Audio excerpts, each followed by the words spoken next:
Shalom, Ibu Bapak, saudara-saudara dan anak-anak yang dikasihi dalam Yesus Kristus. Kita berjumpa lagi dalam ibadah keluarga pada hari ini. Kita bersyukur kasih dan setia Tuhan senantiasa memelihara kehidupan kita. Sebelum kita membaca dan merenungkan firman Tuhan, marilah kita bersatu dalam doa. Kita berdoa. Kami bersyukur ya Allah atas penyertaan-Mu. Kami berterima kasih atas berkat-berkat-Mu dalam kehidupan kami. Dan bersama-sama dengan keluarga kami akan membaca dan merenungkan firman-Mu.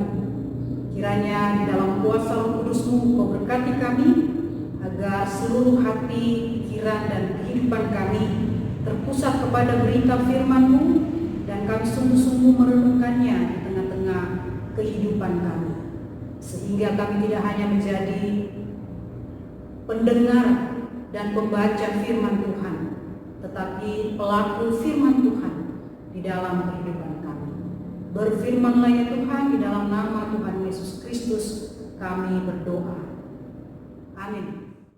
Ibu Bapak, saudara-saudara dan anak-anak yang kekasih dalam Yesus Kristus, pembacaan Alkitab terambil dari Kejadian 48 ayat 15 sampai ayatnya yang ke-22 yang menyatakan, sesudah itu diberkatinya lah Yusuf, katanya, nenekku dan ayahku Abraham dan Ishak telah hidup di hadapan Allah. Allah itu sebagai Allah yang telah menjadi gembalaku selama hidupku sampai sekarang, dan sebagai malaikat yang telah melepaskan aku dari segala bahaya.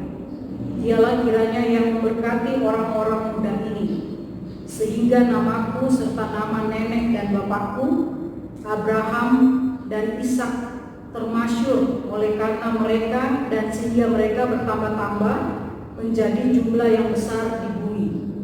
Ketika Yusuf melihat bahwa ayahnya meletakkan tangan kanannya di atas kepala Efraim, hal itu dipandangnya tidak baik. Lalu dipegangnya tangan ayahnya untuk memindahkannya dari atas kepala Efraim ke atas kepala Manasye. Katanya kepada ayahnya, janganlah demikian ayahku, sebab inilah yang sulung, letakkanlah tangan kananmu ke atas kepalanya. Tetapi ayahnya menolak, katanya, aku tahu anakku, aku tahu dia juga akan menjadi suatu bangsa, dan dia juga akan menjadi besar kuasanya. Walaupun begitu, adiknya akan lebih besar kuasanya daripadanya, dan keturunan adiknya itu akan menjadi sejumlah besar bangsa-bangsa. Lalu diberkatinya lah mereka pada waktu itu, katanya, dengan menyebutkan namamu lah orang Israel akan memberkati. Demikian, Allah kiranya membuat engkau seperti Efraim dan seperti Manasye. Demikianlah didahulukannya Efraim daripada Manasye. Kemudian berkatalah Israel kepada Yusuf, tidak lama lagi aku akan mati, tetapi Allah akan menyertai kamu dan membawa kamu kembali ke negeri nenek moyangmu. Dan sekarang aku memberikan kepadamu sebagai kelebihanmu daripada saudara-saudaramu suatu punggung gunung yang kurubut dengan pedang dan panahku dari tangan orang Amori. Demikianlah pembacaan firman Tuhan. Yang berbahagia adalah setiap kita yang mendengarkan firman Tuhan dan melakukannya. Terpujilah Tuhan Yesus. Haleluya. Haleluya. Haleluya. Haleluya. Ibu Bapak, saudara-saudara dan anak-anak yang kekasih, ketika kita merenungkan kembali perjalanan kehidupan kita dari dulu sampai sekarang ini, maka sebagai orang beriman kita akan merasakan,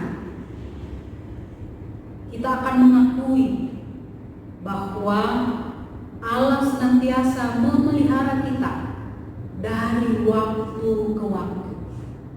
Bahkan di tengah-tengah kesulitan, Allah selalu memberkati kehidupan kita. Dalam pembacaan ini kita akan merenungkan bagaimana Allah memberkati umatnya secara khusus Yakub, Yusuf, dan Efraim serta Manasye.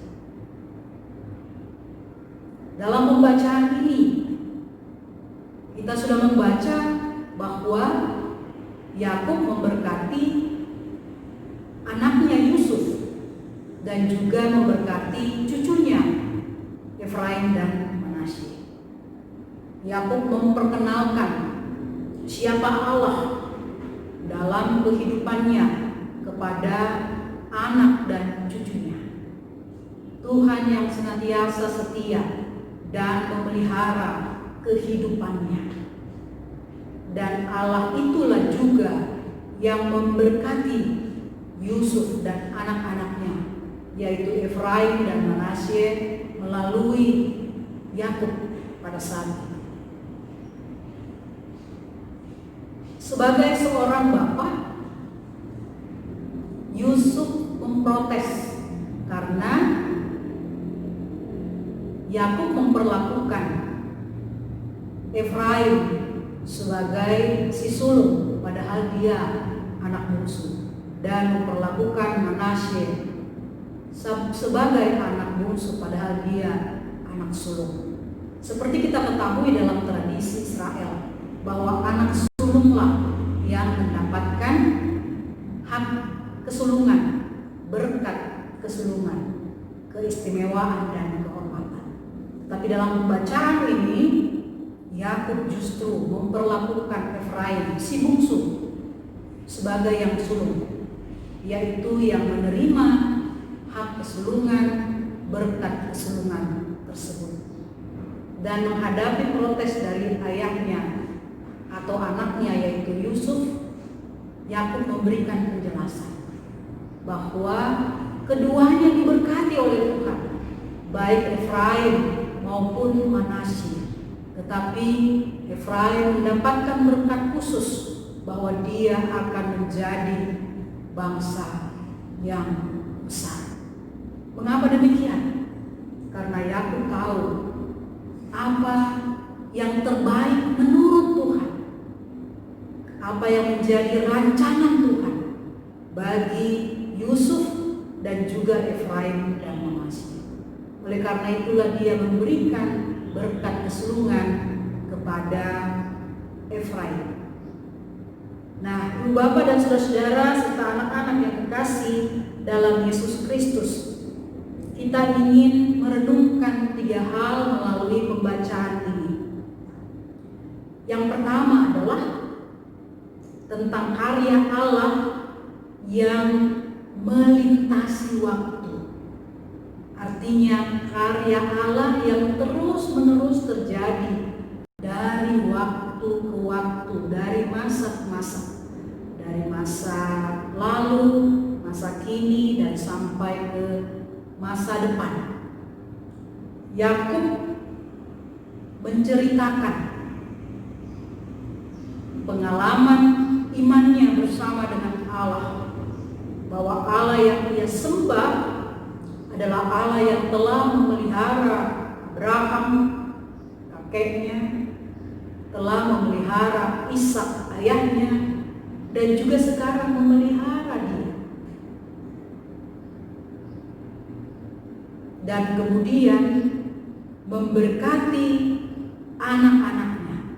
Secara khusus dalam pembacaan ini adalah Yusuf dan juga cucu-cucunya, yaitu Efraim dan Manasye. Sehingga berkat yang sama dia berikan kepada cucu-cucunya, yang seharusnya berkat itu hanya diterima oleh anak-anaknya. Sehingga Efraim dan Manasye kemudian terhitung sebagai suku-suku Israel yang mendiami tanah perjanjian, yaitu tanah Kanaan. Demikianlah dikisahkan bagaimana Allah memberkati umatnya dari waktu ke waktu, bahwa karya Allah itu melintasi waktu. Allah selalu ada untuk memelihara dan memberkati umatnya. Yang kedua, karya Allah melampaui tradisi dan batasan-batasan yang dibuat oleh manusia. Dalam kehidupan orang Israel, yang mendapat hak kesulungan adalah anak sulung atau anak yang pertama. Tetapi kita membaca bagian-bagian firman Tuhan bahwa tidak selalu yang sulung itu mendapatkan berkat dari Allah. Termasuk dalam pembacaan kita hari ini. Dalam Kejadian pasal 27, Yakublah yang diberkati sebagai anak sulung. Dan dalam kehidupan anak-anak Yakub, Yusuflah yang diberkati sebagai anak sulung. Dalam 1 Tawarik pasal 5 ayat 1 dan kedua dikatakan begini. Anak-anak Ruben, anak sulung Israel, dialah anak sulung. Tetapi karena ia telah melanggar kesucian ketiduran ayahnya, maka hak kesulungannya diberikan kepada keturunan dari Yusuf, anak Israel juga, sekalipun tidak tercatat dalam silsilah sebagai anak sulung. Memang Yehudalah yang melebihi saudara-saudaranya, bahkan salah seorang dari antaranya menjadi raja. Tetapi hak sulung itu ada pada Yusuf.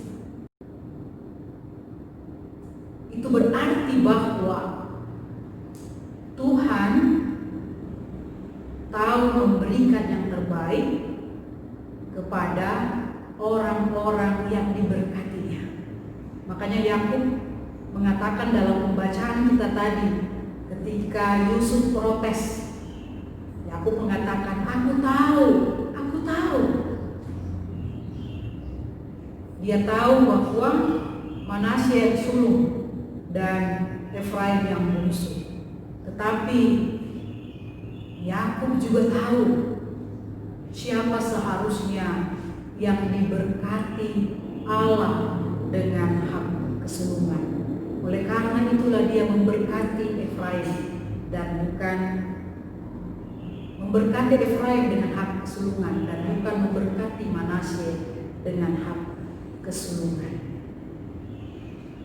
Sehingga nampaklah dalam pembacaan kita tadi bahwa batasan, tradisi, adat istiadat, kebiasaan-kebiasaan kita tidak bisa membatasi karya Allah dalam kehidupan umatnya dan orang-orang pilihannya.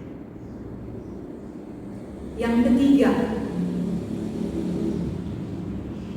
tentang bagaimana orang tua memperkenalkan Allah kepada anak-anak atau kepada keluarganya.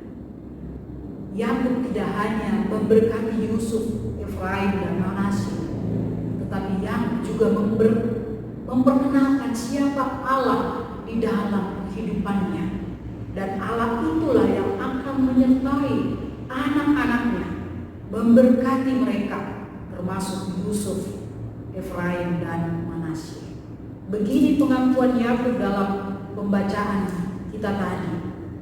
Nenekku dan ayahku Abraham dan Ishak telah hidup di hadapan Allah. Allah itu sebagai Allah yang telah menjadi gembalaku selama hidupku sampai sekarang, dan sebagai malaikat yang telah melepaskan aku dari segala bahaya. Dialah kiranya yang memberkati orang-orang muda ini, sehingga namaku serta nama nenek dan bapakku Abraham dan Ishak termasyhur oleh karena mereka, dan sehingga mereka bertambah-tambah menjadi jumlah yang besar di bumi. Dan di ayat ke-21, kemudian berkatalah Israel, yaitu Yakub, kepada Yusuf, tidak lama lagi aku akan mati, tetapi Allah akan menyertai kamu dan membawa kamu kembali ke negeri nenek moyang. Orang tua punya tanggung jawab untuk memperkenalkan siapa Allah dan bagaimana karya Allah di tengah-tengah kehidupannya kepada anak-anak keluarganya. Yakub memperkenalkan Allah sebagai gembala. Yakub memperkenalkan Allah sebagai malaikat yang menyertai dan memberkati kehidupannya. Dan Allah sebagai gembala dan kemudian seperti malaikat itu akan juga menyertai Yusuf dan anak-anaknya dan bahkan membawa mereka kembali ke tanah Kanaan. Ibu bapak, saudara-saudara dan anak-anak yang kekasih dalam Yesus Kristus, di bulan Pelkes ini melalui kehadiran pos-pos Pelkes di GPIB yang ada di daerah-daerah pedalaman, perbatasan, desa dan tempat terpencil, kita juga ingin merenungkan dan menghayati karya Allah juga terjadi di sana. Bukan hanya di kota, bukan hanya di keramaian, tetapi di tempat-tempat terpencil, di tempat-tempat yang sepi, karya Allah terus terjadi, memelihara para pelayannya, memelihara umatnya melalui kehadiran gerejanya, yaitu pos-pos PLS.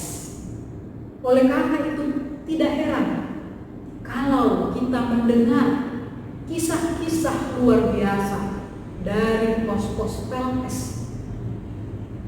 Bagaimana Allah mendirikan, memelihara para pelayan dan umatnya di sana. Saya sudah merasakan sendiri bagaimana saya dipelihara oleh Tuhan dan jemaat dipelihara oleh Tuhan, walaupun dalam kondisi terbatas, walaupun berada di tempat-tempat yang terpencil. Selama 5 tahun saya melayani di Pos Pelkes Pirbesitan, Jemaat GPIB Anugerah Pangkalan Brandan, Sumatera Utara. Saya menyaksikan sendiri betapa luar biasanya Tuhan memelihara saya, jemaat, dan menghadirkan pertolongan yang selalu tidak pernah terduga melalui orang-orang baik yang saya kenal maupun yang saya tidak kenal. Luar biasa. Begitu juga di dalam 4 tahun pelayanan saya kemudian menjadi ketua majelis jemaat, menjadi pendeta di jemaat yang kecil dengan 4 gereja. Saya merasakan dan ingin menyaksikan kepada ibu bapak dan saudara-saudara betapa luar biasanya karya Tuhan dalam kehidupan kita sebagai umatnya, bahwa dari waktu ke waktu Tuhan selalu memberkati kita, bahwa semua batasan, semua adat, semua wilayah, tradisi yang kita buat tidak bisa membatasi karya Allah. Dan oleh karena itulah gereja, keluarga ingin meneruskan berita ini kepada semua orang, bahwa Allah selalu ada di tengah-tengah situasi kehidupan kita, secara khusus di masa pandemi COVID-19 ini, di tengah-tengah tekanan dan di tengah-tengah kesulitan hidup. Tuhan terus bekerja, karyanya selalu ada di mana-mana. Inilah yang ingin kita renungkan melalui pembacaan firman Tuhan hari ini. Dan oleh karena itu di bulan Pelkes ini kita juga ingin terlibat dalam karya Allah, menjadi saluran berkat buat saudara-saudara kita yang ada di pos-pos Pelkes, mendukung kegiatan pelayanan dan kesaksian GPIB di tengah-tengah pandemi COVID-19 ini, Kita ingin menjadi gereja yang terus-menerus memberitakan damai sejahtera Allah kepada semua orang, kepada semua ciptaan, bahkan di tengah-tengah kondisi sulit ini. Kita terus ingin berbagi, kita ingin terus menjadi saluran berkat, sehingga betul-betul pengakuan bahwa Allah terus-menerus memelihara kita dan memberkati setiap orang dapat terus diberitakan oleh pelayanan dan kesaksian GPIB sebagai gereja Tuhan. Dan karena itu mari terus berbagi, mari terus bergerak untuk terus melayani dan bersaksi, karena kita punya Tuhan Allah yang luar biasa, yang karyanya sudah terbukti dalam sejarah, melintasi waktu, melewati semua batasan.